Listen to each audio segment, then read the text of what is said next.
defining the vision of your ideal lifestyle and ideal living environment really helps you ground all of your decision making moving forward. So, if at any time you feel unmotivated or you feel a little lost when you're tidying or overwhelmed, you can take a step back and make sure that everything you're doing is intentional. Welcome to Spark Joy, the podcast dedicated to celebrating the KonMari method and the transformative power of surrounding yourself with joy and letting go of all the rest. With your hosts and certified KonMari consultants, Kristen Ivy and Karen Sochi. And now, here's the show. Hello, and welcome to Spark Joy. I'm Kristen. And I'm Karen.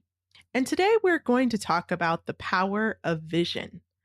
We'll explore how you can clarify your vision of the kind of life that you want to live and why it's an important step and unfortunately often overlooked when attempting the KonMari tidying event. As Marie Kondo states in The Life-Changing Magic of Tidying Up, the question of what you want to own is actually the question of how you want to live your life. So, considering how much importance is placed on this idea of creating the vision of your ideal life, you may be thinking, how do you develop this vision and turn it into reality? So first, let's discuss some of the basics, and then we can look at how it might work in practice, and we'll use some of our own real-life examples, including our own lives. So, KonMari rule number 1, as we mentioned, is defining your ideal lifestyle and ideal living environment. It's super important to work on this step before attempting to make any decisions about what to keep or discard when it comes to your possessions. This step really allows you to start to clarify what you want to tidy and identify the kind of life you want to live once you've finished. So I've worked with clients who've attempted to KonMari their homes after they read The Life-Changing Magic of Tidying Up. And I noticed when we discussed that process, they mentioned that they skipped or overlooked the step of really honing in on what their vision is. And I thought about why that may be. And I figured out that after you finish reading that book, the first thing you want to do is find something that sparks joy or discard something. So it's easy to, kind of lean into that feeling and overlook the process of just sitting down, being mindful, and taking a moment to step back before jumping into something which over time can sometimes be very challenging, to set yourself up for success by defining your vision. So that's why or at least one reason why we work on that first before jumping into the decluttering process. Another reason is defining the vision of your ideal lifestyle and ideal living environment really helps you ground all of your decision making moving forward. So if at any time you feel unmotivated or you feel a little lost when you're tidying or overwhelmed, you can take a step back and make sure that everything you're doing is intentional based on the vision that you've set for yourself and for this event, this process, this major life event in your life. And also, we want to think about how, we have moments where we're torn, right? We may want to keep something, we may want to discard, we're not sure, it's kind of a maybe item, or you've set it aside to maybe address later. That's when this whole idea of your vision can also be super helpful in those tough moments where you're torn about whether to keep something or discard. I think one of the things for a lot of people is this idea of, I just want things to be different instead of thinking what that different looks like. So I think for a lot of folks, when they approach KonMari for the first time, they're thinking in terms of how awful, terrible, and overwhelming everything is without thinking about what's going to replace it. And I think, again, that's one of the really important things about having a vision, because you need to know what it is you're going to end up with and what the result and the end product of all this work is going to be. So how do you begin this whole idea of creating a vision? It's really important that your vision be specific and focused and intentional. That doesn't mean that you have everything mapped out and know exactly what things are going to look like, but at least you have a very clear vision in your own mind of what your intention for that ideal life is. It can seem really intimidating, but it's very simple to break it down into a few simple ideas. So, some questions that you can ask yourself that will get you started thinking about what it would look like for you living your ideal life. Think about what an ideal day would look like for you. What would it be like in the morning? What would you do in the early part of the day? How would you spend your time? Um, where would you go? Who would you be with? What things would you be doing? Um, where would you go eat? What would you eat? All of those kind of things. What would be your ideal day? How would that day end? What is the ideal moment that would spark joy? Think in terms of absolutely perfect, something delightful. Picture yourself including people, places, and things that you would love to have as part of your reality at this very moment. Think about how much joy they bring you and how bringing those things into your life with greater abundance would bring you closer to that vision. Yeah, it's also really important to hone in on gratitude and appreciate the situation you are in now, whatever it may be. You're alive, you're breathing, your heart's beating. Just take a moment to be mindful and appreciate the things around you that are supporting you. They may not be in order, but you're working towards really reflecting on what is in your home. So you want to not only think about what's not working at this moment in your life, but take an assessment of what is working for you in your space, and that involves your living environment as well as what's working or not working in your life as well. So you want to consider those things as you're working through your vision.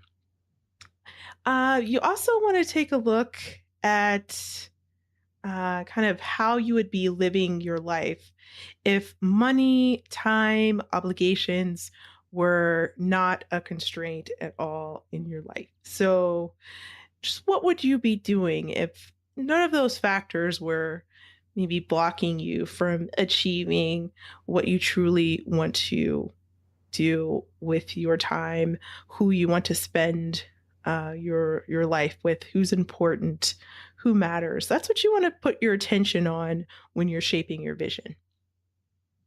And if you take a holistic look at how you're doing in each of the areas of your life today and how you would like them to look in the future, it'll help you get more clarity on what your ideal life looks like. So, when you think about career, relationships, hobbies, spirituality, health, finances, community, all of those things that make us who we are, what would be your first five life goals, long or short term, that immediately come to mind as they relate to those categories? Close your eyes and imagine you've reached the end of your tidying journey. So everything is exactly as you want it to be. You have gone through the entire process of putting things in category, going through each item, determining whether or not it sparks joy, and then sorting it and storing it in exactly the most perfect way possible. What is your life like now? How do you envision your home looking? And how do you feel in your new environment? So, Karen and I, we performed our own vision exercises as we embarked on this KonMari journey. Karen, I'm sure you remember the first time you worked through your vision. I Yeah. remember when I worked through mine, I actually did an assessment of some vision plans that I already created for myself. I'm a very visual person, so I found myself kind of falling into this pattern of making these elaborate vision boards. And sometimes you can kind of get caught up in the process. I know mine definitely needed some decluttering. My vision board had probably over 30 different images on it. It was from about 2013, I think, and it definitely needed another look. One of my favorite sayings is, "When everything is important, nothing is important," and I Mhm. feel like that was what was happening with my vision board exercises. So you want to be careful not to go overboard. Just really simplify and just think about, maybe even the top three things that you really would impact your life and really create this lasting change if you were able to succeed at those top three items. And I was able to take a look back at my vision boards after moving forward with KonMari and getting clear on a lot of the life areas, as we mentioned: career, spirituality, hobbies, family, relationships, health. After I did that, I realized that there actually were three major visions that came to reality pretty soon after I completed KonMari. I was able to windsurf for the first time. That was something Wow. that I've always wanted to try. I was horrible at it, but Uh, and my instructor spoke a totally different language than I did, so it was quite an interesting experience. But it was something I wanted to try and something I eventually want to work hard to get really good at because it was just really fun and great exercise as well. Also, my dog Carbon, my Yorkie Poo, she came into my life. I had a picture of a dog I saw walking down the street, and I said, "That's my dog." And I totally stopped a stranger and asked if I could take a picture of her dog because it was the exact dog that I wanted. And then, probably less than a year later, Carbon came in my life, and she just turned 3. that's so great. And let's see, and also Chicago. I've had Chicago on the brain since 2013. It really wasn't a spontaneous move, but it didn't really. It wasn't able. I wouldn't wasn't able to feel comfortable or put things in motion until I handled the tidying of the things in my life, and nothing else was in my way in terms of the move. So it had, even though it had been on my vision board, until I actually completed my tidying event, that's when I was ready to pick everything up and move to a whole different state and city. So it's just an example of how we can use our vision board to guide us and motivate us. And now I have kind of vision board 2.0, where I've created out of kind of found objects a reusable board. So every year, instead of making this elaborate board, I simply can like tack the things that I want up on the board every year, remove them, take them down as I complete them, or as I change my mind in terms of what I want to keep up there. A great tip is for vision boards is you'll know when they need to be updated when you stop looking at them. So what That's such a that good means. point.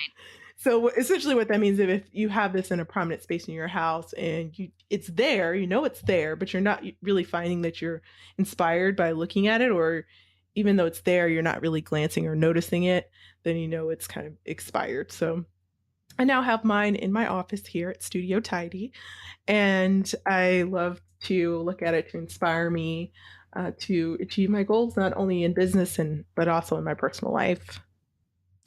That's so great. I think for me, and the difference for me is that I don't necessarily need to have an actual vision board. I really find that in making sure that the things that are around me are very inspiring.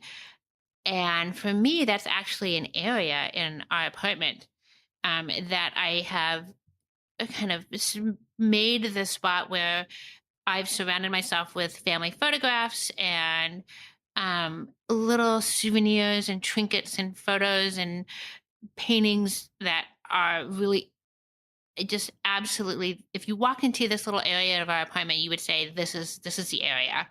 And for me, that's kind of what that vision board is like. My vision, when I was thinking about this, it was actually very easy for me to come up with a vision for my ideal life.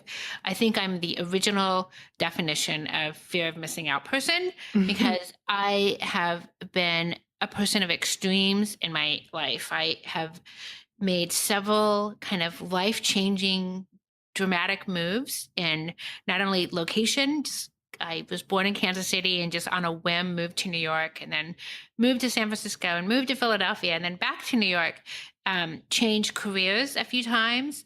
Um, I've done several things in my life that have just really been majorly um, major shifts, and a lot of that was because I've always wanted to be able to do those kinds of things, and it was always a concern that I would try to have as few physical and actual ties, obligations as possible, so that if I wanted to change careers or started to do work that I wanted to do, try new things and make life changes, that I could do that without causing harm to anyone or anything in my life. It's one of the main reasons that I don't have a dog or even any plants. And my husband and I often joke about how we don't allow animals or dirt in the apartment. We have absolutely, besides the both of us, nothing living in this apartment because we don't want to have to worry or take care of it.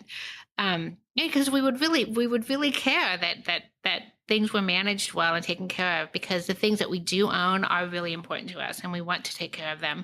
And the only way that I found that I could do that for myself was to have as few things as possible. Yeah, it's so freeing. And I mean, I love that you have a corner of your home that inspires you. And that's something that is also mentioned in the KonMari method, is this idea of creating this KonMari power spot, or just area in your house where you can just retreat to and recharge. And it could be in a corner of your home, or it could be a drawer or a section of your closet, or a particular room.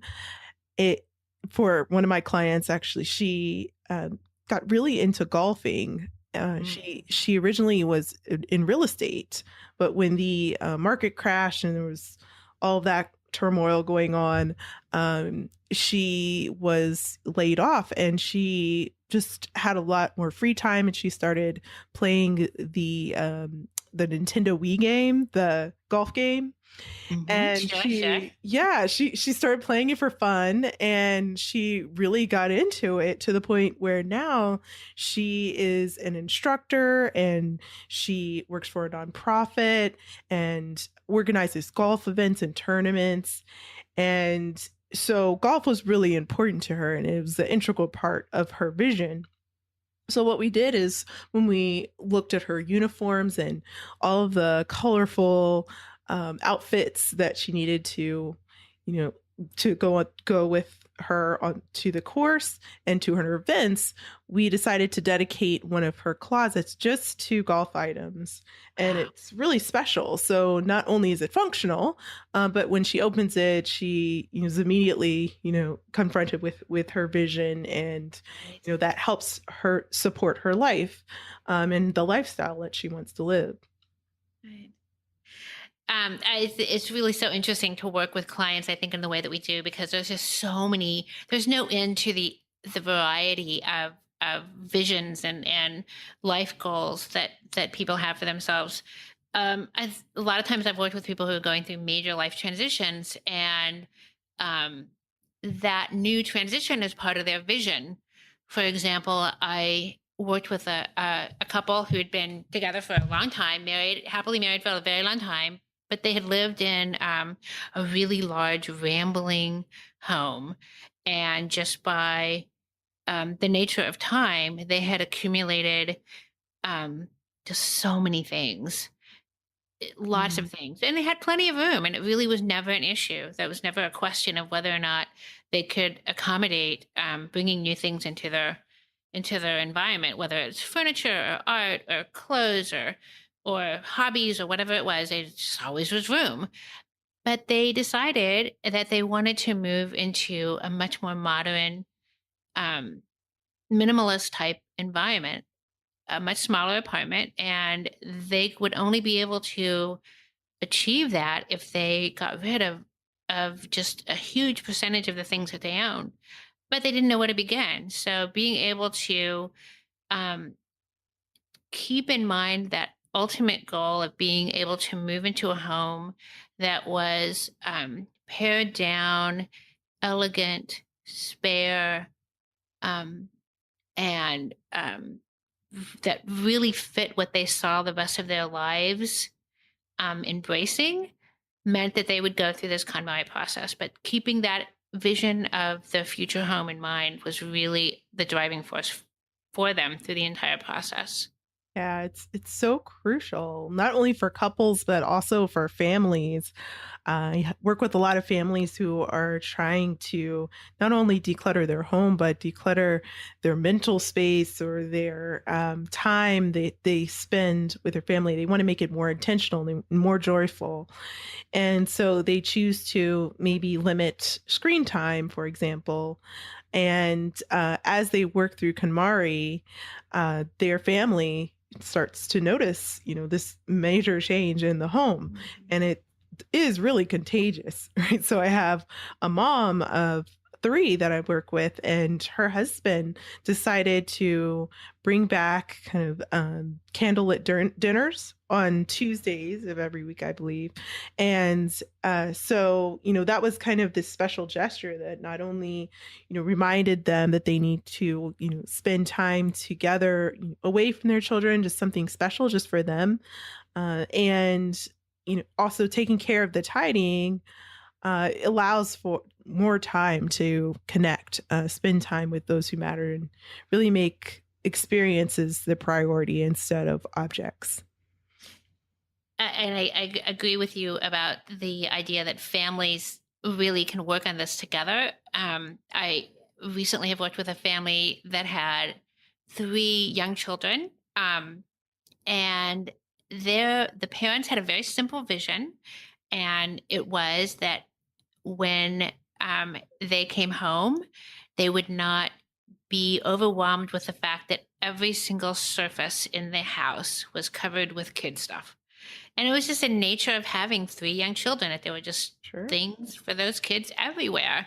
And part of the KonMari method and part of the KonMari practice for them was coming up with the permanent home, as it's called, for each type of item.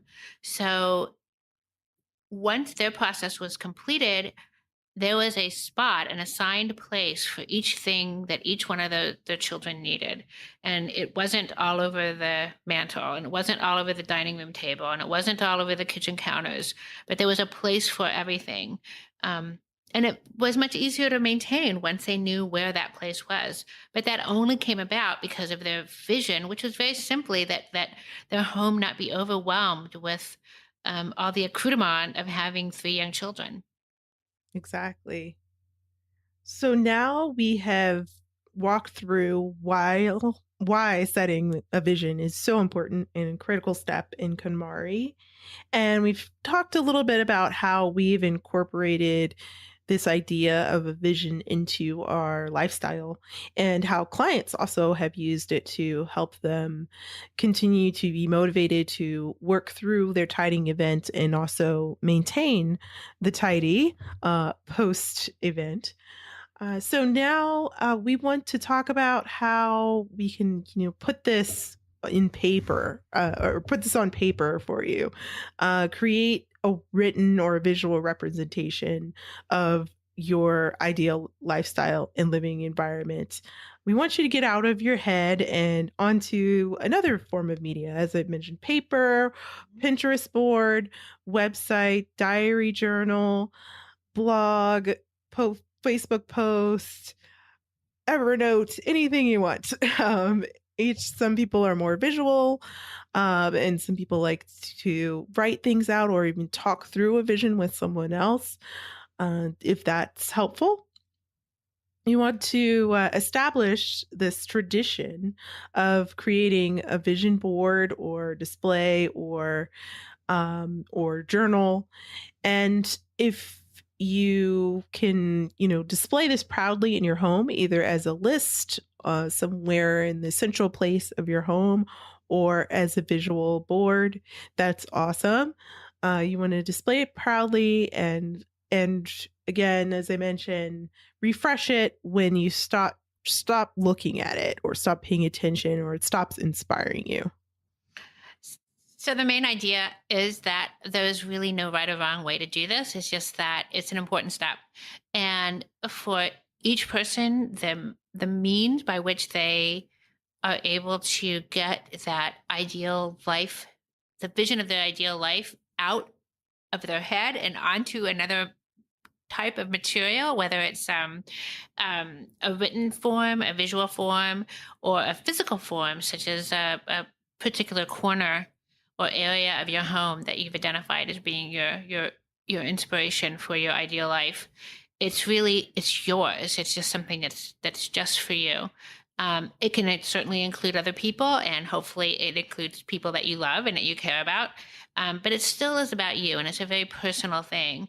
As we go further into the KonMari method, we talk a lot about the importance of sorting through your own things, and establishing that sense that this is mine, this belongs to me, in the sense of this is my life, my one and only life, and this is how I want to live it, and what I want that to look like.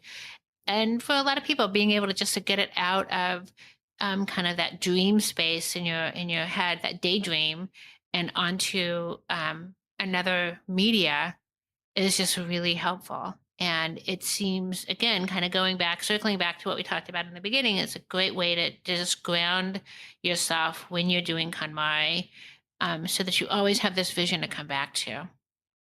Yeah, Karen, I think that's a great point that you made about how this is really your vision. So it's important to, of course, think about your or think about it in context of your family or others who you want to keep close in your life. But really, when you're thinking about finances, hobbies, career choice, or spirituality or community, those different kind of pillars of your life, it's important to think about what your vision is, separate from maybe what your family would like that vision to be, your spouse, your partner. So it's important to just take a step in, and this is just all about you. It's a form of self-love, self-care, this exercise. So it's all about you, and just identifying how you want to live your life. And it's really this is just the first step. This is really just saying, this is my vision of my ideal life. It doesn't mean that you're going to, move across the country or do anything crazy or drastic. It's just the beginning of thinking about yourself and the life that you want to live. Because if you're not living the life you want to live, what are you doing? And I think that's really kind of where we get when we start thinking about making changes. But again, this is just the first step. It's okay if some of your ideas or thoughts or dreams about yourself seem a little outlandish. Time has a way of kind of working those things out for you. It's just important to kind of get into the practice of doing this and just be brave enough to see where it leads you. It's certainly an interesting experiment, and you can always go back to the way you were before. So that's always an option. But maybe this is something different and something new to look at and think about. And if at any time this exercise seems to feel uncomfortable, I always think about one of my favorite quotes from Michael Beckwith. It's when pain pushes, your vision pulls. So sometimes, this might be a reason why people jump to just making the no-go decisions of what you want to keep around you rather than taking a step back, because maybe there's some things that that when you dig deep and think about how you want to live your life may come up and maybe a little bit uncomfortable, or maybe a little bit opposite from how someone else in your life sees your vision of how you want to live. So you just want to, take a moment to maybe just, even if it feels uncomfortable, you can take a break, step out of it, come back to it.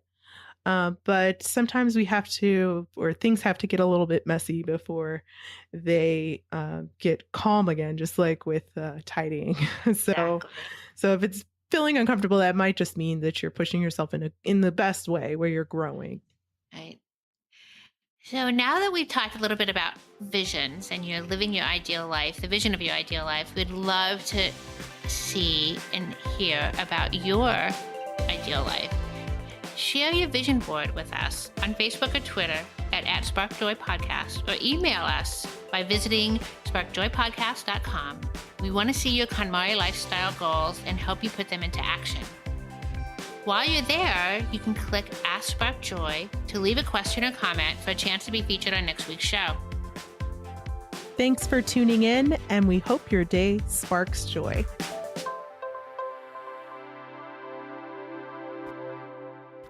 Thank you for listening to Spark Joy with your host, Kristen Ivy of For the Love of Tidy in Chicago, and Karen Sochi of the Serene Home in New York City. Spark Joy, the podcast, is not endorsed by or affiliated with KonMari Media Incorporated. The opinions expressed on this episode represent the views of the co-hosts and guests alone and do not represent the corporate position of KonMari Media Incorporated or the KonMari consultant community.